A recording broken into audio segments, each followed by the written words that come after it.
Next thing that we will be doing is this fact. So as I said, go ahead and do any of the labs. You can retry them multiple times. Just ensure that you end the lab after you start it, right? So that. Second thing, while we were doing the class, the problem with this is that it is time bound, right? So we are pressurized for time, and because of which we probably could not go ahead and what do you call spend a lot of time on each of the labs. Please spend a little more time when you're doing the lab from here on. You can go ahead and uh, spend time, go through each of the steps.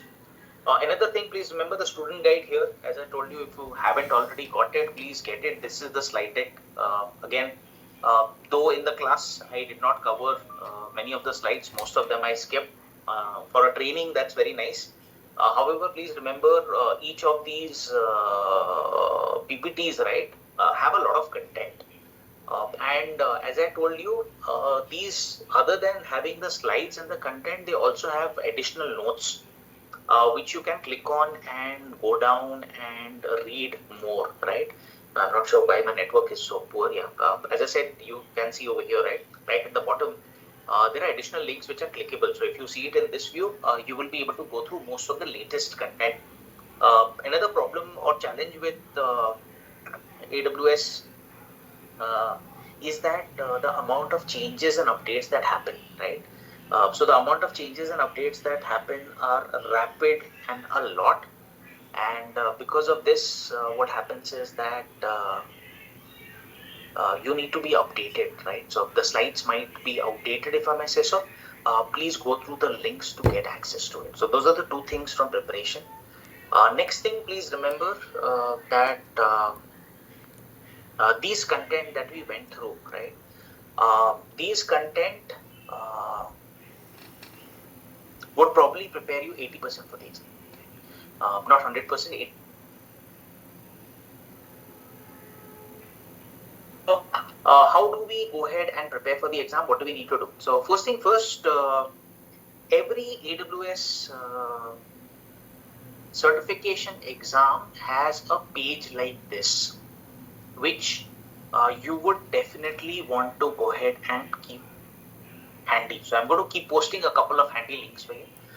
So this exam sheet that you have over here has an exam guide. Now this exam guide is extremely, let me actually do this just a minute. Let me open this page. So this exam guide is your Bible to prepare for the exam. What are things there? What do you need to be aware of? So number one, it's a professional exam.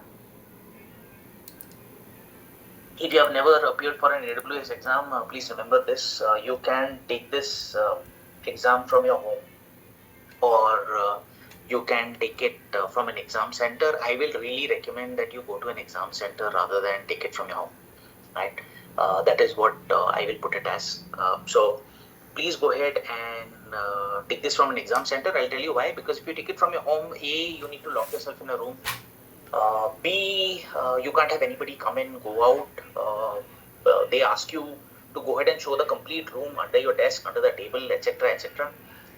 You can't get up, can't go to the washroom, can't have pen and paper. It is really taxing and torturous. I have appeared for 15 plus exams like this. Once I remember, I was locked in a room for almost 5 hours, primarily because I took it during Christmas, New Year. My waiting time before my exam started was almost 2.5 hours. And then I had a 3-hour exam. So it got very torturous because you're locked in a room, you can't even stretch. Right? Go to an exam center. These guys will allow you to take washroom breaks. They will give you a pen and paper, and they are much better as an environment. So I'll recommend that. This exam is 75 questions. 170 minutes, roughly 3 hours. You get 10 minutes less for feedback. Again, AWS being AWS, right? There are no negative scores. You have multiple choice, single answer, multiple choice, multiple answer questions is what you have, right? And as I said, no negative scores. Problem is that you don't get partial scores over here in AWS exams.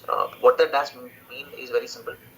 is that when you go ahead and answer, so let's say you have to select two correct uh, or two answers, you select one correct, one incorrect. Please remember you get a 0, you don't get half marks. The passing grade over here is 750, so you get a total of 10,000 marks. 100 being the lowest, not 0, 100 being the lowest, 1000 being the maximum, 750 is the passing. Please remember you get a scale down score, which means that you don't really get a percentage, so it's not really 75%, right? Another thing that you have over here is that every AWS exam has some beta questions. Which means that not all questions are graded.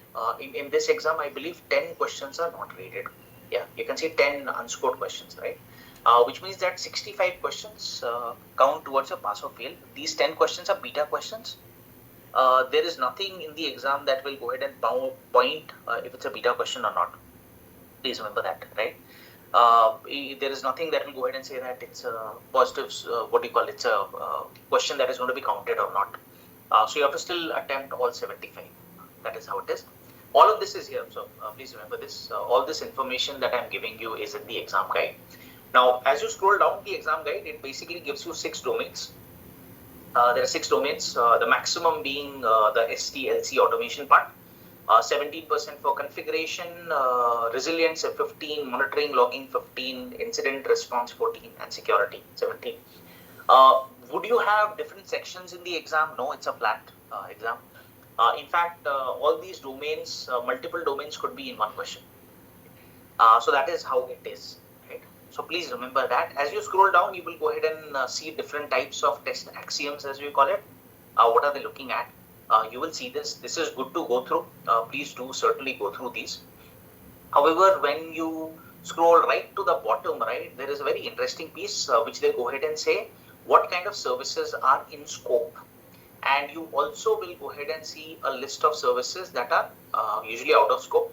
In this case, there isn't any out of scope service that they have, but there is a huge list of services that are in scope. Now you will go ahead and say, Anshuman, you spoke about like 10-15 services. Over here you're showing like 70-80 services. How on earth do you expect us to prepare for this? So I will give you the trick. So I'm not sure if I have told this before or if you did catch it. I have appeared for this exam twice till date. Once in November 2020 was the first attempt. Second in 2023 after it expired. So just before it expired, I believe. The first time I appeared for this exam, I had prepared for 3 days. I as an instructor, do I get any other content than what you got in PPTs and lab? No, I get the same content, same PPTs, same labs. Nothing different, special, because I'm an AWS instructor, I don't get anything new. So what is the trick to clearing the exam and knowing so much? So for this DevOps exam at least, you will have to go into docs.aws.amazon.com and read up a little here and there, right? That is something that you will have to definitely do. On the, other services part, right? So these services, how do I prepare for so many, right? So the trick is this, the trick to clearing the exam is FAQs. You will go ahead and search on FAQs. Where do I find FAQs? So this is the trick, aws.amazon.com / the name of the service / FAQs, right? This is the place where you would want to start off your preparation. Any AWS exam, please remember, not just DevOps, any of the AWS exam. Some services are more important, like so all the services that we spoke about in the class are the important ones. For them, you would want to go to docs.aws.amazon.com and look at their user guide, even APIs for that matter. The rest of the services you can go through FAQs. Now, if I want to change the service, you can go ahead and simply do this. Let's say I want to look at SNS. You can see SNS, right? Now, why FAQs? Very simple. FAQs basically are questions that customers ask before selecting a service. In the exam, again, scenario based, this is what you have got to, right? This is what you primarily are looking at, right?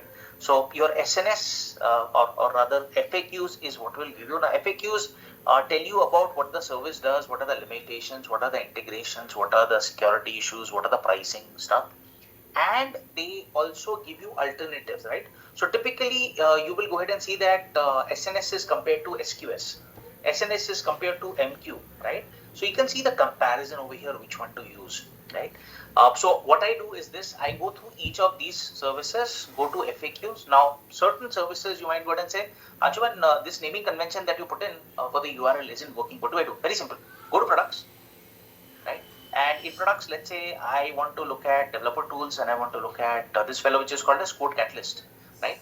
Please remember, any service that you choose will always have a Code Catalyst was deprecated. Sorry, this is no longer there. So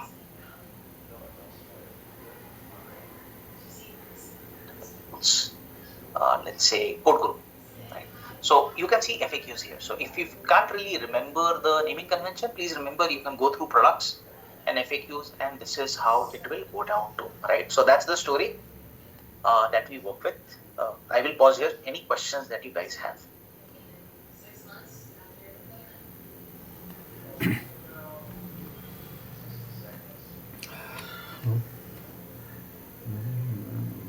Anybody has any questions, queries on this part?